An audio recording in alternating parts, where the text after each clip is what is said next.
everybody. Monday night edition, Aaron Torres Sports Podcast. I'm your host, Aaron Torres. Hope everybody's doing well. Hope everybody is having a great day. And we got ourselves a little bit of a different episode of the Aaron Torres Pod today. It's June. We're holding on for dear life, just trying to be entertaining as we can possibly be. But I'll tell you what, I think we got ourselves a really, really, really fun show for you today. That is because NBA draft starts Wednesday. Remember, it's a Wednesday-Thursday deal this year. And there is one person in the world that I would trust on the NBA draft more than anybody else. That's ESPN's Fran Fraschilla, former head coach at St. John's and Manhattan and New Mexico. And he has been at ESPN for a while, mostly calls Big 12 games. Certainly don't want to pigeonhole him that way. But also for years, he worked on the NBA draft coverage for ESPN. And now he's doing some stuff at other places, still obviously calls major college basketball at ESPN. And so Fran Fraschilla joins us for about an hour-long sit-down, talking all things, not just NBA draft. We talk a lot of college hoops as well. So NBA draft stuff, who should go number one? We talk a little bit about Reed Sheppard, Tristan Newton from UConn, who's underrated, who's this, who's that. Then we also have some fun college hoops conversations. He's been a confidant of Dan Hurley forever. Known Dan Hurley since he was a teenager. So we talk about Dan Hurley in UConn. We talk about his buddy John Calipari in Arkansas. And we talk a little bit actually about the Big 12 as well, because the Big 12 is loaded to the gills once again. So everybody, what I need you to do, take a deep breath, sit back, relax, and get ready for a basketball education unlike pretty much anything that you're going to hear anywhere else. Fran Fraschilla, hour-long sit-down here on the Aaron Torres Pod. Sit back, take a deep breath, and enjoy. By the way, we will be back later this week with the normal show. Probably Wednesday night, we'll do some NBA draft stuff. But obviously, if there's big news in between, make sure to be subscribed to the YouTube channel as well as the podcast channel, because there's always stuff going on. We never take a break unless we tell you we're taking a break. So we'll be back probably Wednesday night with a new show, NBA draft night. But for now, sit back and relax. Hour of hoops talk with Fran. Thank you, everybody, for coming to the Aaron Torres Podcast YouTube page. If you could do me a quick favor, see that little subscribe button at the bottom of your screen? Go ahead, click that subscribe button. Really does help our channel grow, our audience grow, and I really do appreciate it more than you know. So click that subscribe button. Appreciate your support. Now, here's the video that you came here for. All right, joining me via Zoom. So I was thinking about this intro, Coach Fran Fraschilla, ESPN. So I meet a lot of people in this business, okay? And there are people that like basketball, people that love basketball, people that are flat out obsessed. And when I tell you, I've seen you everywhere from Madison Square Garden, Final Fours, to the high school gym with 30 people in it, man. I love being around you. I love talking ball with you. Coach Fran Fraschilla, ESPN, thank you for the time. Excited to have you with me, man.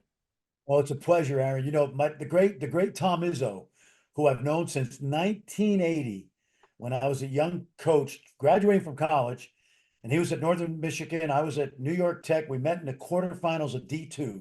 Oh, wow. I was like a senior in college, but I was a volunteer coach at New York Tech. But he's a close friend, but he has a great line that got me to thinking. It's about players, but it's really about what you just said. Players either like it, love it, or live it. Those guys love it. You know, some players, believe it or not, or even in the NBA, don't even like it. Sure. But for me, I don't know anything I've done every single day of my life, literally, since I was 14. I've been around basketball every single day of my life since I was 14. And I will tell you this, from a coaching standpoint or basketball standpoint, I learned something new about the game every week of my life. That's the beauty of what I do, is I've been a lifelong learner, and even from a standpoint of helping coaches, when I learn something, I pass it on. And that's how I am about basketball, man. I don't know it all, and I never will. I know I never will. Well, and it's crazy, and I want to get to all sorts of draft stuff, talk a little bit about what you'll be doing this summer, but I think every time, and I'm not just complimenting you because you're on the show, because I've told you this privately, and I've told, you listen to a Big 12 game, anybody knows about Hunter Dickinson, and you call other games besides the Big 12, but everybody knows Hunter Dickinson. But when you're getting into the weeds of, the first time I saw the ninth man on Kansas State, it was at a it was a ninth grade tournament in Dallas. It's just you eat, sleep, and breathe basketball. And so even before we get into the draft, I think a great place to start, something you told me about I wasn't even aware of. You're going to be representing the red, white, and blue this summer. Am I correct, over in Paris? Yeah, it's really cool. We all grew up playing 3-on-3. I grew up in Brooklyn, New York, man. And we didn't have 10 guys on the court in my park. We played 3-on-3, right? And I moved to Colorado Springs a couple years ago, lived in Dallas a long time. We love the Springs. And coincidentally, USA Basketball's here. And 2 years ago, Jim Tooley, the executive director of USA Basketball, we had lunch or dinner, I can't remember. And he said, would you mind helping supervise 3x3 basketball? FIBA, it's a new sport, started around 2010, I think. And it's half court, 12-second shot clock. If you love volleyball, you probably love beach volleyball also. Of course. And it's the same way with 3x3. It's a happening music, outdoor festival type of sport. Literally, whenever we play in a tournament around the world, it's music. And play to 21, just like at the park or the Y. And so I was asked to help. I did recruit a guy named Jimmer Fredette. I've heard of him, yeah. I had lunch with Jimmer 2 Junes ago, and I said to him, "Listen, it's only going to be the second Olympics. We didn't qualify for Tokyo. You could really help us. I've gotten involved helping with recruiting and coaching. I'm the senior advisor this year to the men's Olympic team, and I'm from a basketball family. I got a son coaching with the Wizards G League team and a son coaching at Harvard where he played, and Villanova before that, I might add. And James, my son with the Wizards, is the assistant coach of our G League team. Our 3-on-3 team. Probably the most knowledgeable coach in the country on 3x3. So the Fraschilla family's going to Paris. We're going to root on USA and 5-on-5. Scotty Scheffler from Highland Park High School, where my boys grew up with Scotty. We're going to watch him in the golf stuff. And that's right. I got a funny story. When Scotty won, my son Matt, who played at Harvard, as I mentioned, he was going to be the senior captain his senior year. Scotty was going to be a junior. We all knew about his golf prowess. He wins the U.S. Junior Amateur after his sophomore year, comes back, after the tournament. We're all celebrating. And they have an open gym at Highland Park High School, like a week after he won this tournament. He's in the gym and he's playing 5-on-5. And Matt, my son Matt, very smart guy, he said, "Nobody foul Scotty. Nobody foul him. He gets a breakaway. Let him go." Yeah, He's got bigger fish to fry. It's cool to see him. I thought you were going to say it was one of those, like, you wouldn't even let him play, like the whole, like when you sign a new contract, you can't ride a motorcycle or jump out of an airplane or whatever. I thought you were going to be like, no. I showed up with the caution tape and wouldn't even let him on the court because of what he was doing. That's crazy. I had no idea. Really quickly, I don't know if this is accurate or not, but the 3x3, a lot of it, there's been an event at the Final Four for about 6-7 years now. I was on that committee for a couple years helping pick that. Is there some correlation between either the growth or something? I feel like there was some correlation between them doing it at the Final Four, it becoming an Olympic sport. Am I crazy? A little bit. Sure. I can't remember who it was. It was a group in Chicago, Intersport. Yep. Intersport. Charlie Besser. They did a thing at the Final Four where they got all the college kids, former guys that were graduating, play 3x3. Yes, FIBA rules. I think the winning team got money. Mm-hmm. Robbie Hummel, I know, did it for ESPN because Robbie's played 3x3. So yeah, when I got involved a couple years ago, 22, I did go to I think it was New Orleans, and we did it. It was great. Watched it. Hey, try to find guys that want to play it. Most of these good college players want to try to play in the NBA, G League, or overseas. So it's hard to recruit those guys just yet. But this year at the Final Four, second semifinal game, our USA Olympic team with Jimmer, Kenyon Barry, Kareem Maddox, who played at Princeton, Dylan Travis, who was an All-American at Florida Southern, they played against Puerto Rico at halftime of the second game of the semifinals. Oh, wow. In front of 70,000. So that was cool. So we're basically, I'm like the Pied Piper, Aaron. I'm trying to grow the sport, trying to recruit guys. We got G League guys playing. We got guys coming back from Europe. We picked an Olympic team of guys that have a lot of experience, but we have a lot of good young players in the pipeline. And the next Olympics is where? Los Angeles, I And believe. I bet it's not going to surprise me if we have one or two NBA players playing 3x3.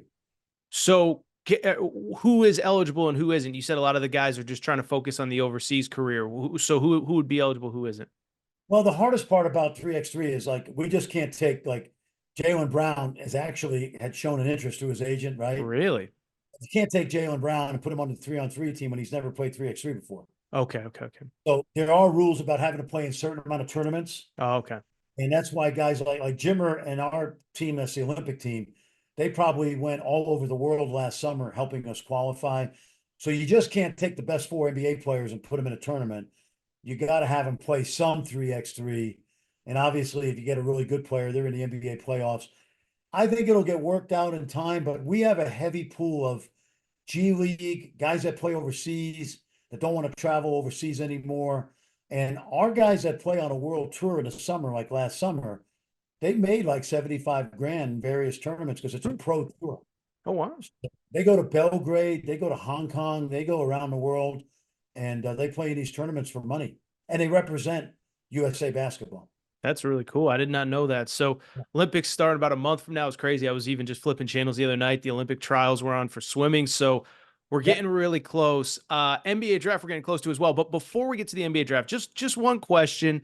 I know people are already tired of me talking about it, but I'm curious. You're a Northeast guy. You've been around basketball forever. I believe you have some sort of relationship with Coach Hurley, Dan Hurley at UConn. Just curious, this was the biggest college basketball story since the confetti fell in Phoenix a few weeks ago. From a distance, what did you make of the Dan Hurley Lakers pursuit? Obviously, you and I are recording here right after JJ Redick takes the job, but I think you have a pretty good relationship with Dan, and just curious for everybody's heard my perspective, so nobody wants to hear that anymore, but I'm curious what you saw from a distance, or maybe, whatever you could share. No, I'm one of those coaches, mentors, if you will. I've known Danny and his family since he was probably 14 or 15. I'm very close to Coach Hurley through the years.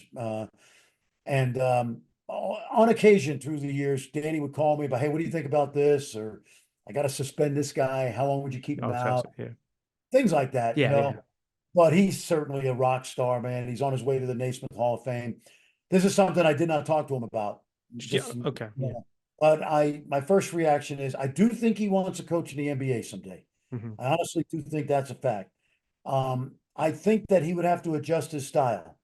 Quite honestly, like he might be better with a young team the way Billy Donovan went to OKC with KD and Westbrook and Harden, that when they were young players. How that would have worked out with LeBron would have been very interesting. I think after about 15 minutes of talking to his wife, Andrea, he probably wasn't as interested how do you not be interested in the Lakers? Sure. Right? If you're a guy that's always been in coaching family. I could see him do it down the road, but I never took it seriously. I just don't think that what he's got at UConn right now. I think they're going to be really good again next year. The don't mess with happy Jimmy V is where he's at with his life. They probably headed to the Rhode Island beaches right after he turned down Lakers, and he's got a great life. So I will say this: he's become an incredible coach, Aaron. I mean that. He can recruit. He gets guys to play hard. I did see the X and O acumen. It's Dean Smith like.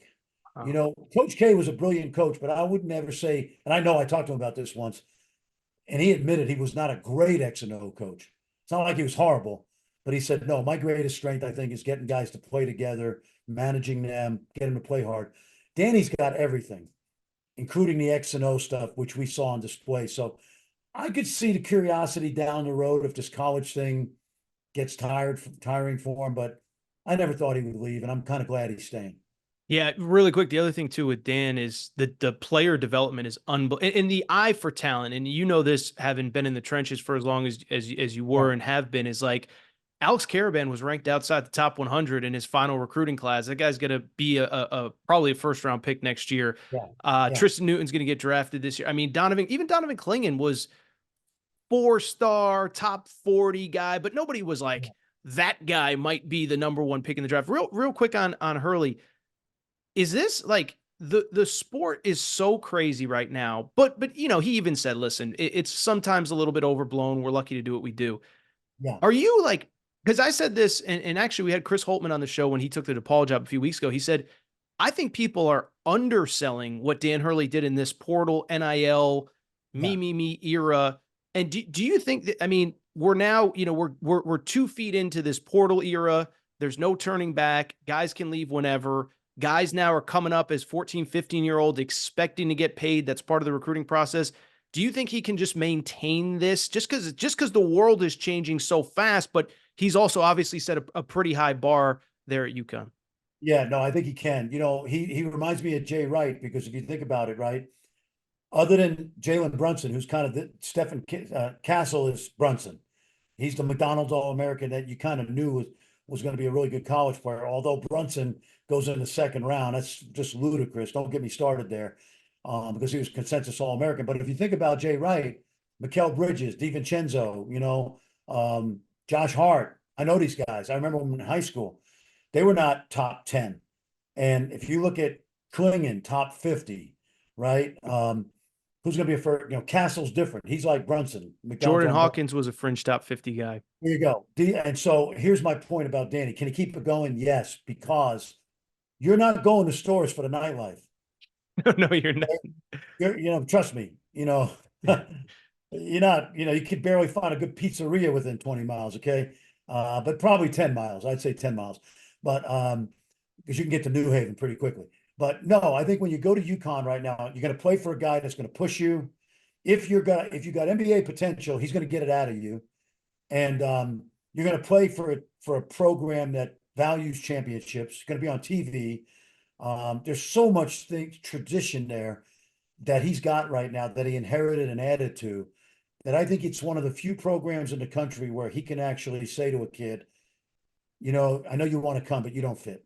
Mm-hmm. You don't fit. You need to go to Arkansas. My friend Cal, he's not gonna like to hear that, but you go to UConn for a different reason than going to University of Miami.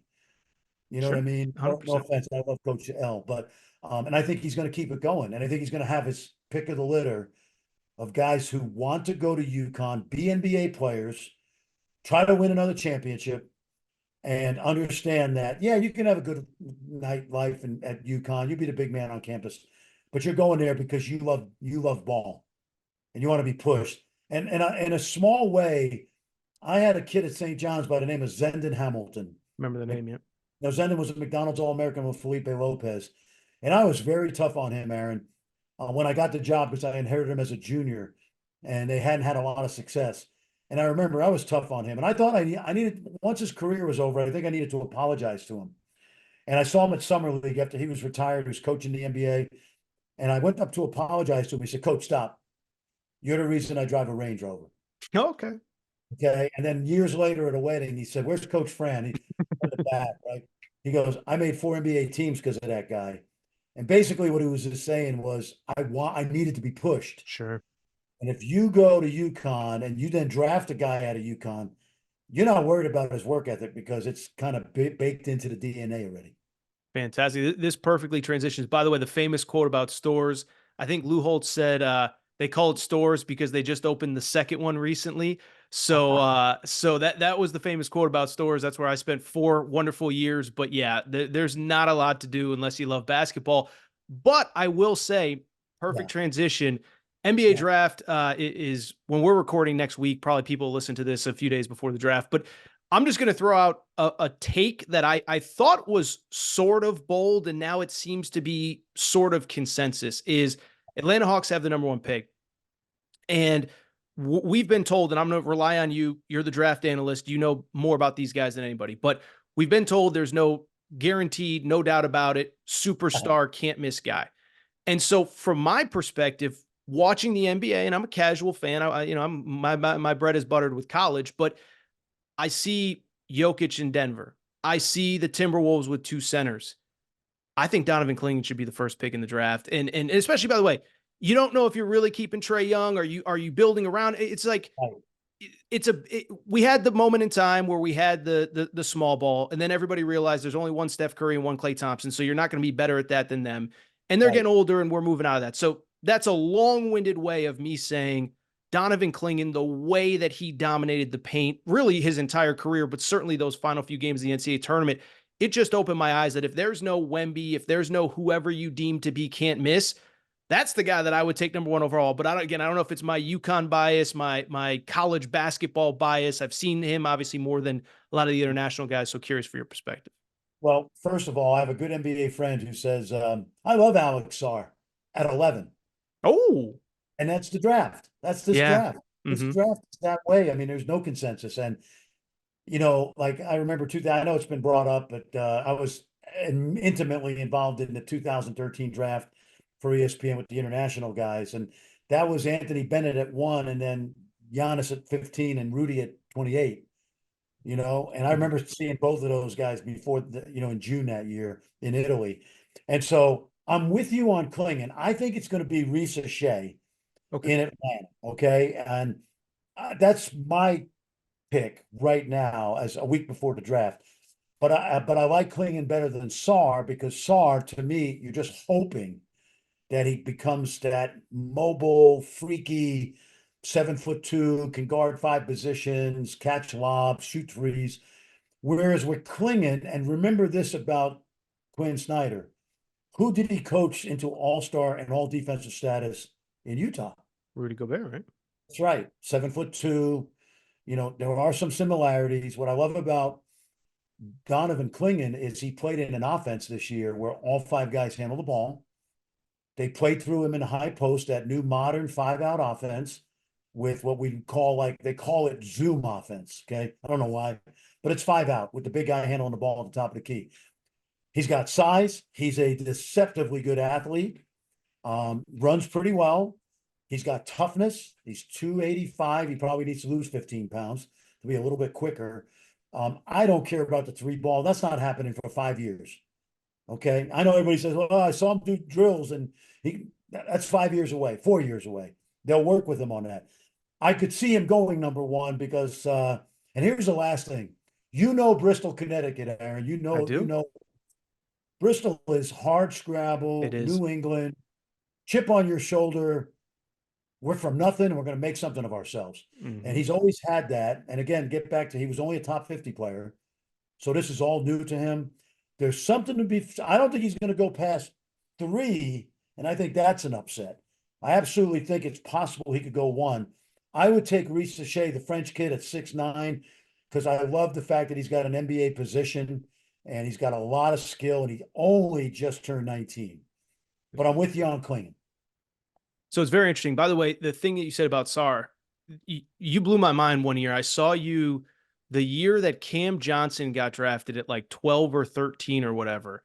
And I remember saying like, "Oh, that's kind of interesting," or something like that. And I said, nobody had him that high. And he said, and you told me, you're like, "Aaron, there's 30 teams with 30 boards. Just because you didn't have him on your board at number 13 or 12 or wherever he got drafted doesn't mean that another team didn't value him that way." And so it's a fascinating way to look at the draft of just, different guys have different values to different organizations, all that. For people who don't know much about the player you mentioned, Zachary Richelet, he's from France.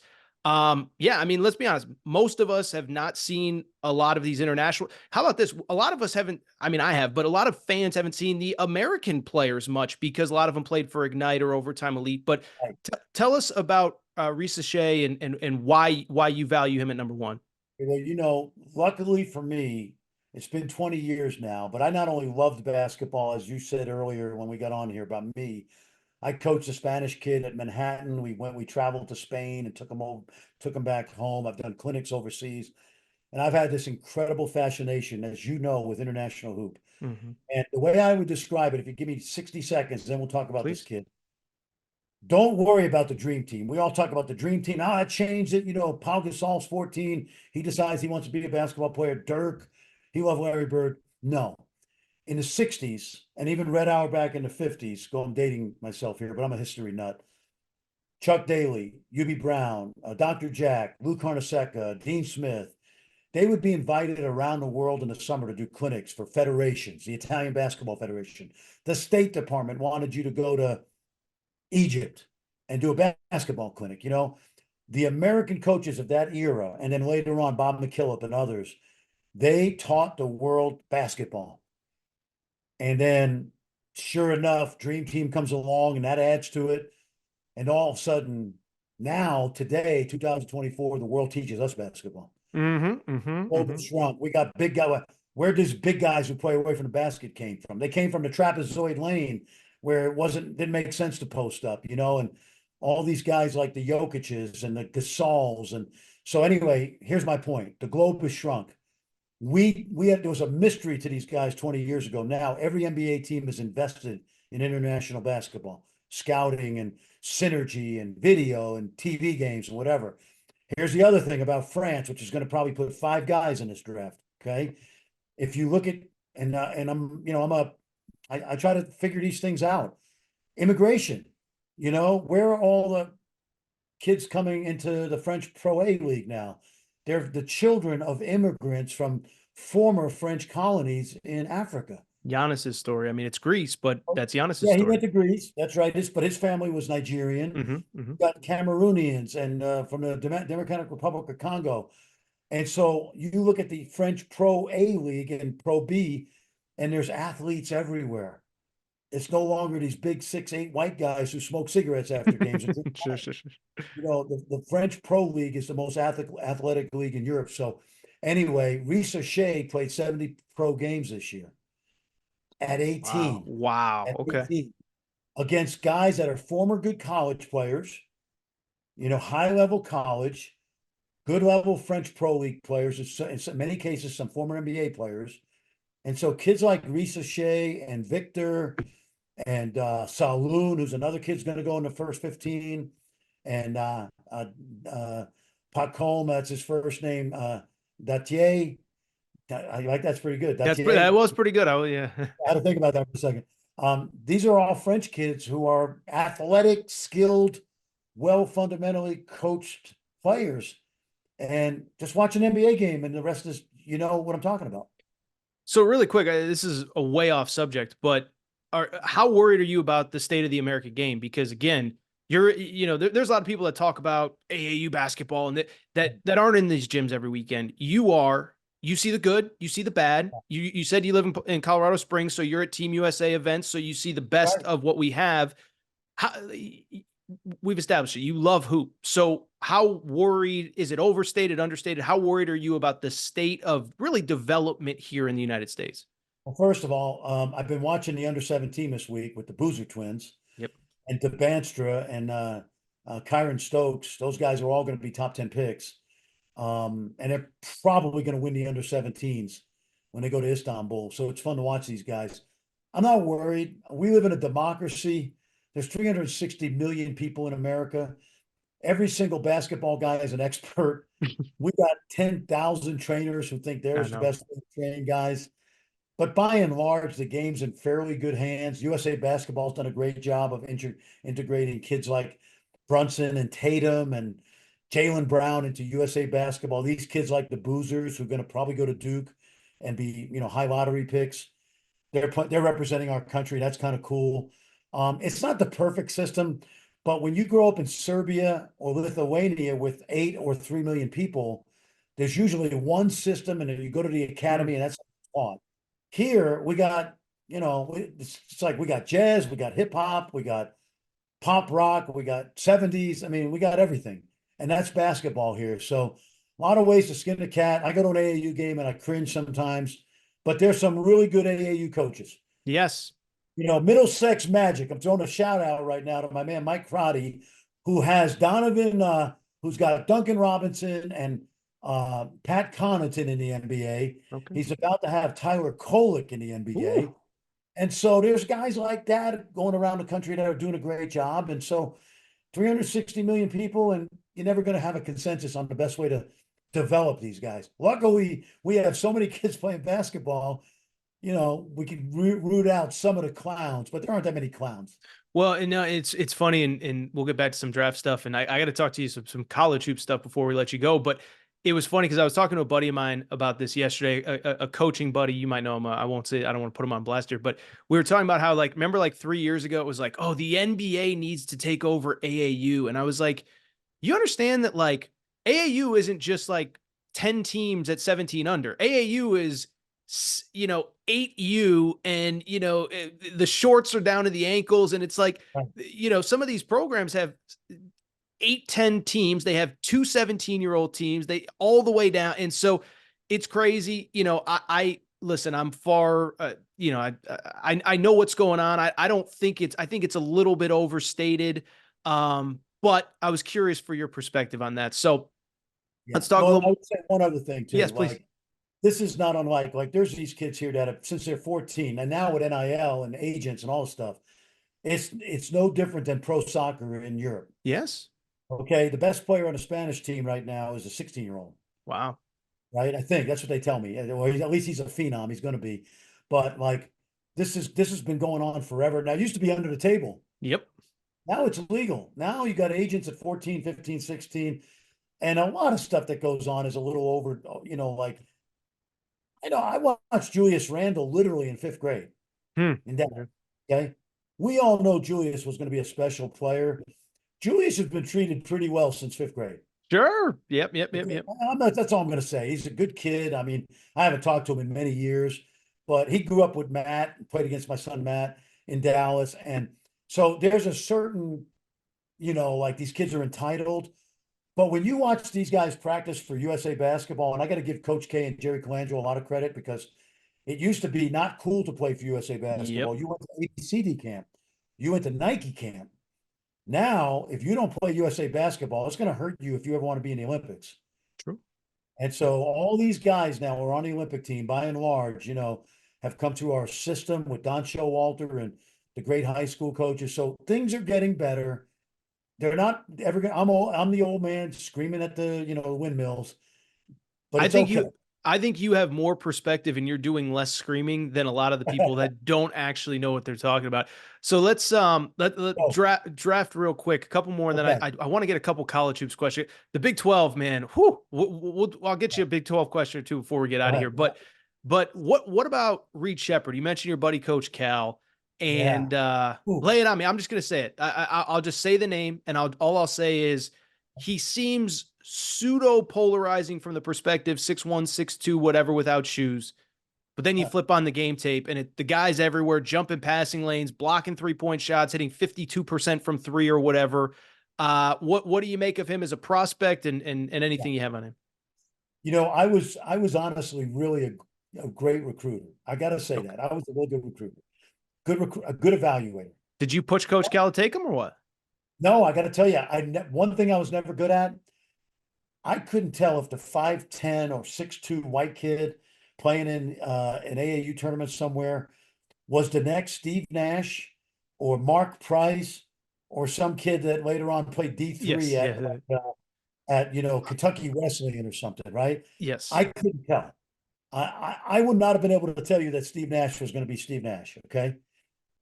You know what I mean? Well, no, because I didn't want to cut you off, but the first time I ever saw Reed Shepherd there was an Adidas event. He played on the Adidas circuit. It was in LA, and he had already committed to Kentucky. And, okay, father played whatever, but I sat there with some real basketball people, and there were some people like, is that really a Kentucky kid, or is it because his dad, whatever? And it's like, so I was just shaking my head, because the first time I saw him, I did not see, it did not scream Kentucky, one and done, potential top 10 pick. So let me tell you this. I was doing a Nike Hoop Summit for a number of years on ESPN, right? And so I'd go to Portland, and they would always scrimmage a local team of college players, Portland State, Oregon, whatever. And I remember seeing a kid play, and he was a sophomore in high school, playing against whoever that was that year. Like, we could easily look it up. And I said, this kid's pretty good. What college does he go to? Oh, no, he's a high school sophomore.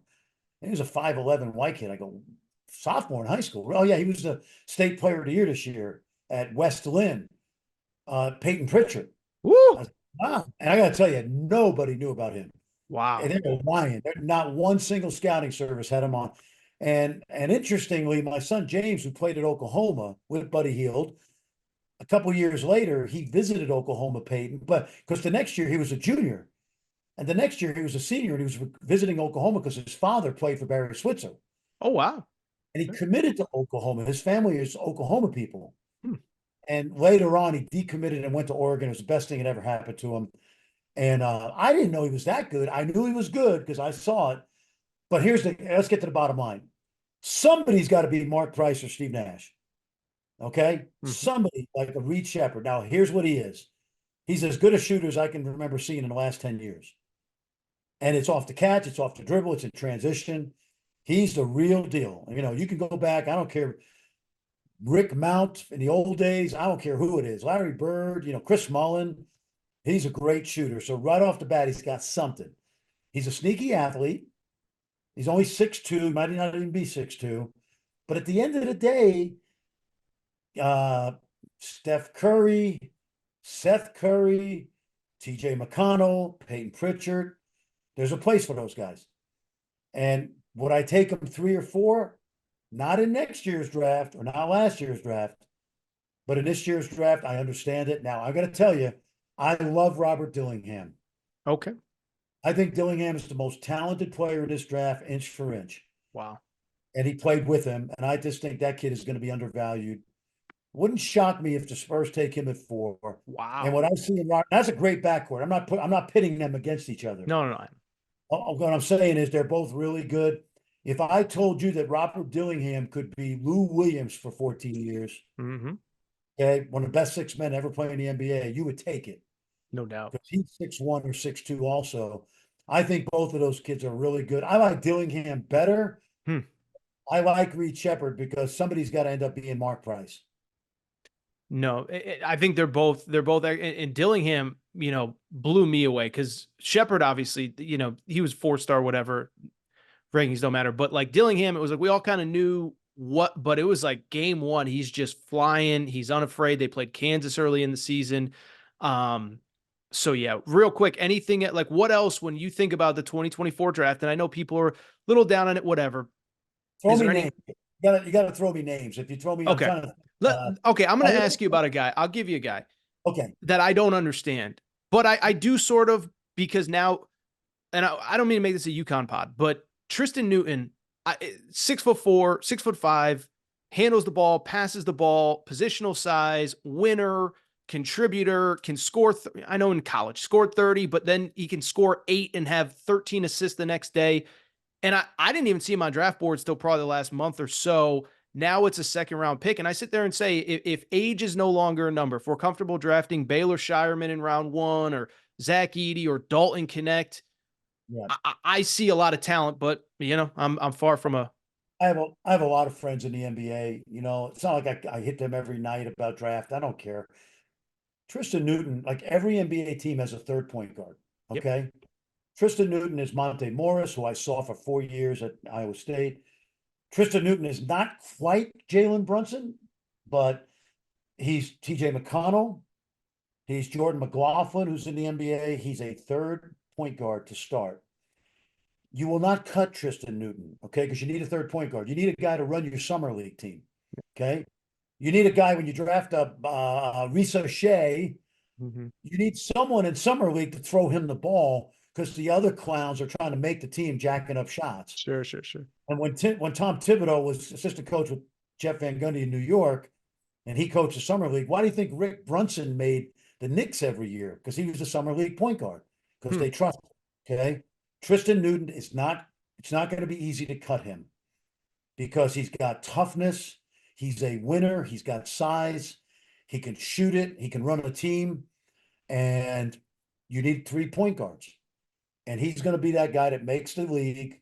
And then maybe like 2nd, 3rd year, someone's going to get hurt. He's going to play 25 straight games. He's going to be like Howard Isley was back in the old days when he had to back up John Stockton.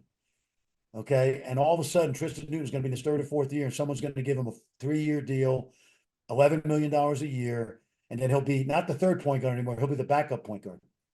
Sounds like Linsanity. We're getting Linsanity 2.0. Yeah, but TJ McConnell. I asked TJ McConnell his senior year, what are you going to do next year at a shoot around? He goes, Coach, I want to play in the NBA so bad. I'm thinking to myself, no freaking way. Sure. Sure. And you don't cut a guy like that. So I think Yep. he's got a chance to stick. I think he will stick, really. Fantastic. Couple college questions. We'll get you out of here. You got other interviews to do. You're giving me so much time in. I appreciate it. I First of love all, being, yeah.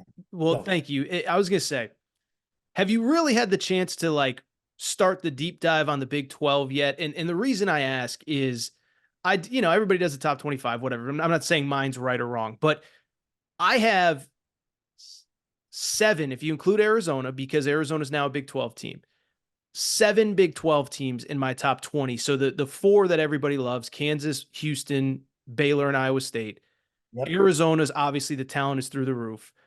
I think BYU, which I actually have a BYU question to throw your way, and then Kansas State with Coleman Hawkins. And I know Did you mention Texas Tech? they're right there. They're right there. This guy, Graham McCaslin, man, they got NIL money. He's a great coach. Remember the name Darian Williams, who transferred from Nevada, who will be a junior this year, who will end up being one of my favorite players in college basketball because he plays like I coached. Every coach who loves intensity loves this kid. But Big 12, you ready? Please. Here it is. Okay. I'm ready. All right. So, first of all, it's always been a great transfer league, even before the transfer portal, right? It's always been a great transfer league.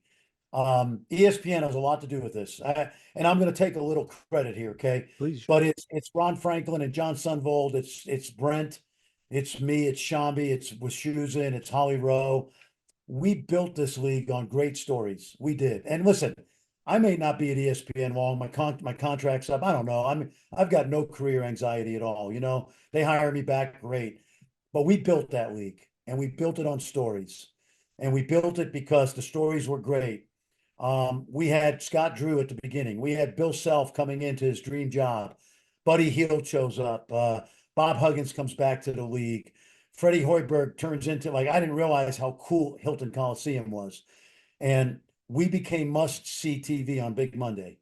And it got to the point where we got guys at ESPN that don't want to do ACC games anymore, our biggest guys. They just want to do the Big 12. Fine. Take away some games from me. That's fine. But we built that league because we told the stories, which I was taught 20 years ago, tell stories about whoever, right? Player, coach, team.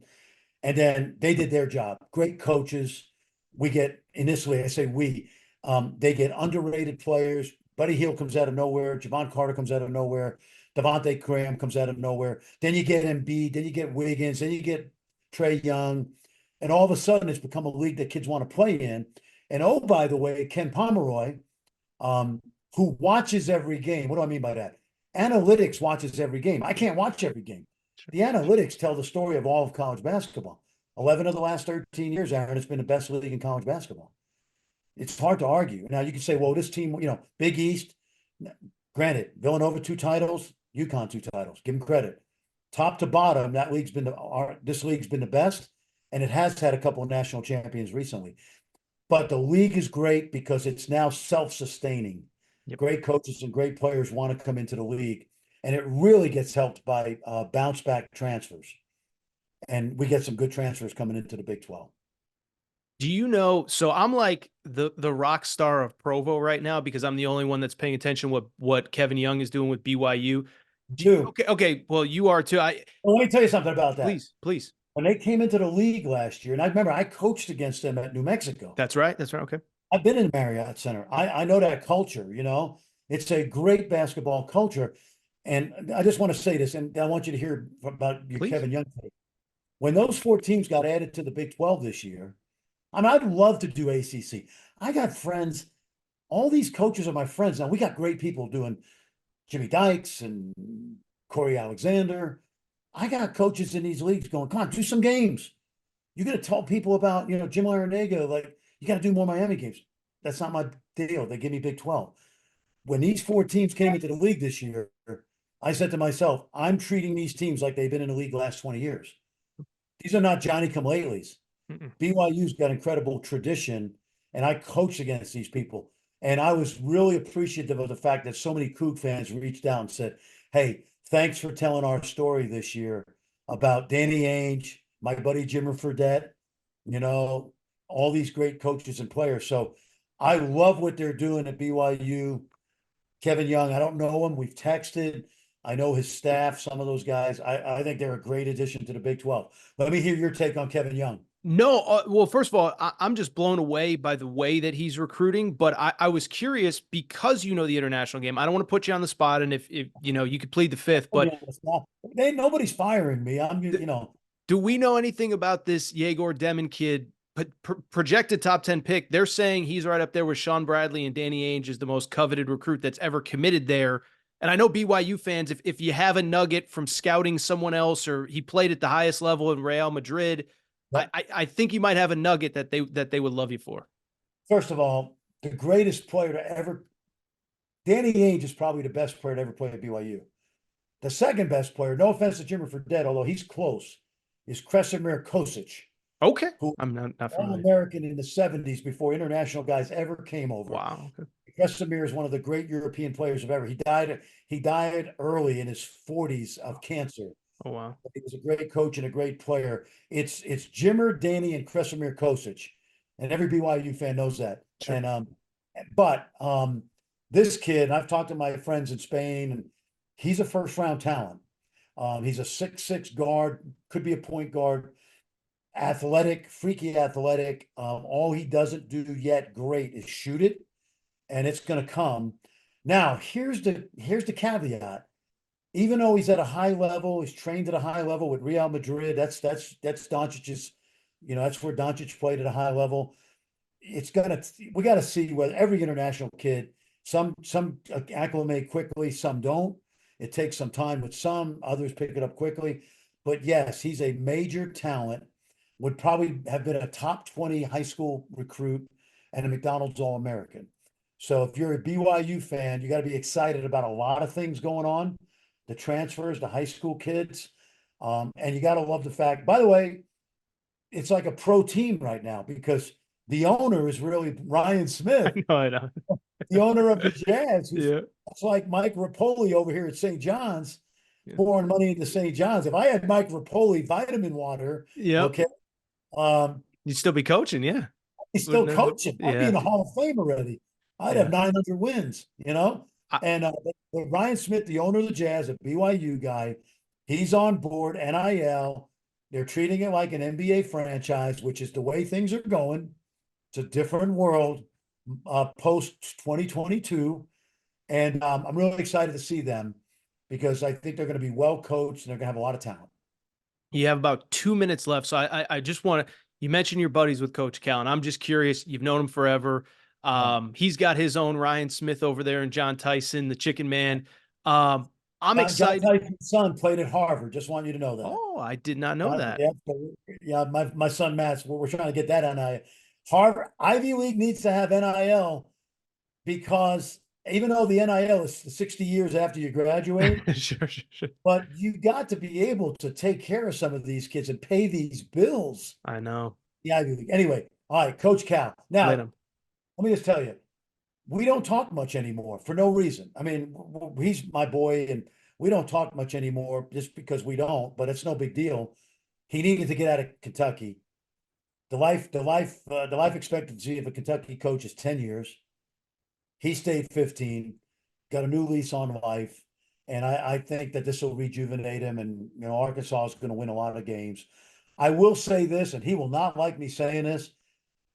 Some of the best teams that I've ever seen coached in college were at UMass. Then later on Memphis with this junkyard dog mentality. It's a little different when you get a lot of one and dones or kids that think they're NBA stars. He's managed that well, but I don't think it's the same as what he had at UMass. And it's much like Danny Hurley going to the NBA. I don't think he could coach those kids the way he could coach the kids at UMass and then later on Memphis, the way he can coach future NBA guys. Yeah, it'll be interesting. He hit the portal pretty hard. He got a couple guys to follow him from Kentucky. It is worth noting. I always say everybody wants to poo-poo what he did. Finished second in the regular season in what we deem to be the toughest SEC ever. I'm rooting for him because and I'm rooting for Mark Pope too, who's a great guy, but it's just, the way it ended for Coach Cal, it's just, I don't want to see it, I want it to end a little bit better than it did with Oakland, but I'll tell you what, what's that? It may not have ended the way he wanted. He laughed all the way to the bank. He did. No, I his mean, grandkids are good. His great grandkids are in good shape. And he managed Kentucky extremely well. It was time to leave. it was. He even said yesterday, I had 15 great years. I'm rooting for Mark Pope to have 15 great as well. So this was a great like hour and change of hoops talk, man. Fran Fraschilla, ESPN, NBA draft coverage over the next couple days. I don't know if you could share what you're doing or where you'll be, but you clearly know No, this. we're working out stadium. Okay, ESPN, when Woj came in, he did his thing, different group. I did it 12 years. I was like the middle reliever, Aaron, that comes in and makes the all-star team. Every now sure. and then, the middle reliever makes the all-star team. I had a small role. It was the international guys. I obviously could have done a bigger thing. I had 12 great years. We did it as well, probably as ESPN's ever done the draft. Giannis, Bruno, 2 years away from being 2 years away. But I just love what I do at ESPN. If I ever go back on the draft, they'll get the best of me. Right now, that's not meant to be. I'm going to be at Stadium with Robbie Hummel and Shams. Awesome. That'll be fun. It'll be a little different. It won't be as quite as big a deal, but they gave me permission, ESPN, to do it. Thank you very much, ESPN. And we'll kick ass over there. And then I'll be getting ready for the Big 12 and Paris 3x3. 3x3 Fun. Olympics. Fran Fraschilla, man, dude, thank you so much. This was so much fun. I learned a ton. I know everybody listening will have learned a ton. Enjoy the draft coverage, and most of all, enjoy Paris. Yeah, We'll all be watching in our red, white, and blue. Thank you for the time, and we'll do it again when we get closer to basketball, okay? let's do it, man. Always enjoy talking to you.